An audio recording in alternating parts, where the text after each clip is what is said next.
Dr. Mehta, like you rightly pointed out, this is not a one-size-fits-all kind of scenario. Different people, different usage, different different preferences, different priorities, and of course, the usage and also the savings also differ. But Subrata, a lot of people talk about how having EVs is a good option right now. Do you think the fact that there's also range anxiety? Yes, with more and more vehicles coming in right now, we are seeing the range also slowly crop up, but there is still a range anxiety. Like for example, if I were to buy an EV today, I wouldn't do it unless I have a city purpose. I wouldn't consider taking it, because even if I take it out station, my eyes would constantly be glued to the range meter. I'd be scared of running out of energy, of running out of charge. So do you think that's also a major concern why EVs in a way now are limited to being just city toys?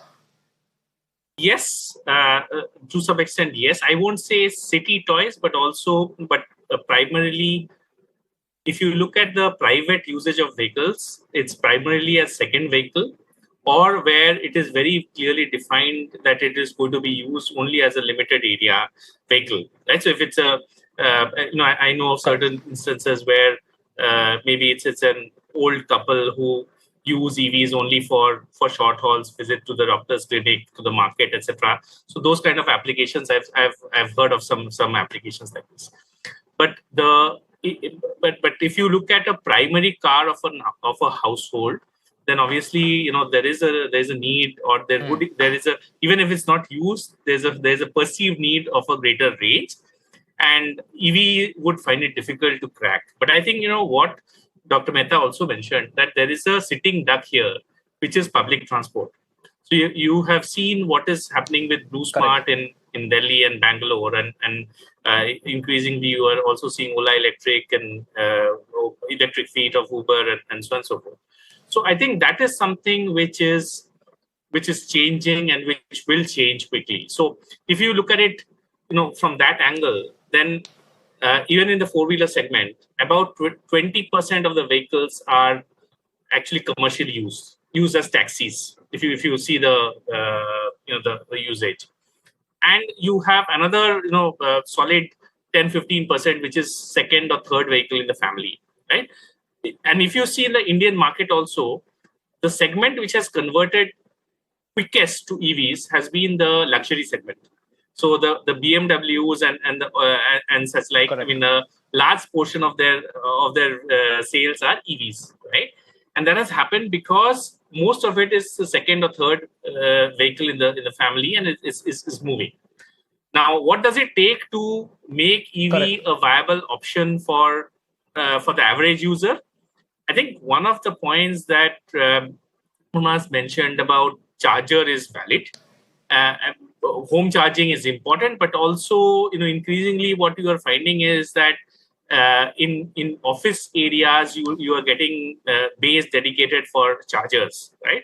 That also to a certain extent solves the purpose, right? The only thing is that commercial charger versus home charger, there is a pricing Mr. Saurabh, I'm just running out of time on the broadcast. I also wanted to sneak in a question that a lot of people that I've spoken to have as well, and I'll ask Mr. Saurabh to answer this. Mr. Saurabh, now one of the arguments that you hear when you see on social media as well a lot is the fact that a lot of arguments for EV is that it is a very green mode of transport. It's cleaner. It's a better form of energy. But also the argument against it is the fact that what about the production? Everyone talks about the emission at the tailpipe. It is almost zero. So yes, EV sounds like a great option. But what about production, the mining, and the entire process? Is EV really as green as it is projected to be? Well, one thing is very clear. EVs are cheap to run, but they are not, EVs are clean to run, but they're not so clean to build. But again, there are a lot of studies on this and a lot of debates. At the end, the EV does win. Because let's say even with your worst mining techniques, which are very energy intensive, let's say in places like Australia, as opposed to places in South America, where the lithium is on the surface and doesn't require much energy to kind of extract, within about 10,000 kilometers, it goes of driving zero emission, it goes in favor of the EV. So I don't think that's really going to be a valid thing. And as we get energy gets more and more renewable and sustainable, it'll only go in favor of the EV. So these are just arguments on social media to kind of grandstand and have a counterpoint they're kind of popular, which people go. So I don't buy that at all. And just one more thing I want to say on range, while it's not an issue, I just want to say today very proudly that we have set a Guinness World Record for the longest distance traveled on a single charge from Bangalore to Navi Mumbai, and that record is 949 kilometers in a Mercedes EQS without charging. So obviously we hype a mile, but Wow. what it tells you is that range is also coming, and we are very proud that we've set this in India on very difficult Indian roads. The last record was 916 kilometers in the UK, a Ford Marquis, which was again a Guinness World Record, and we have beaten this Guinness World Record, 949 kilometers on a single charge in a Mercedes EQS on Indian roads, monsoons, potholes, diversions, the works. So range is coming. That's no longer going to be an issue, but I think the charging infra has to pick up first.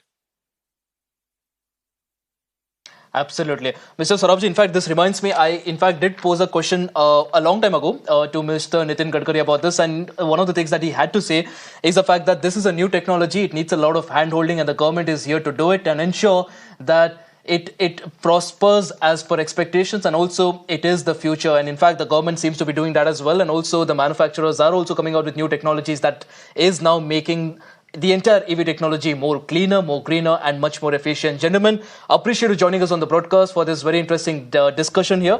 All right, viewers, on that note,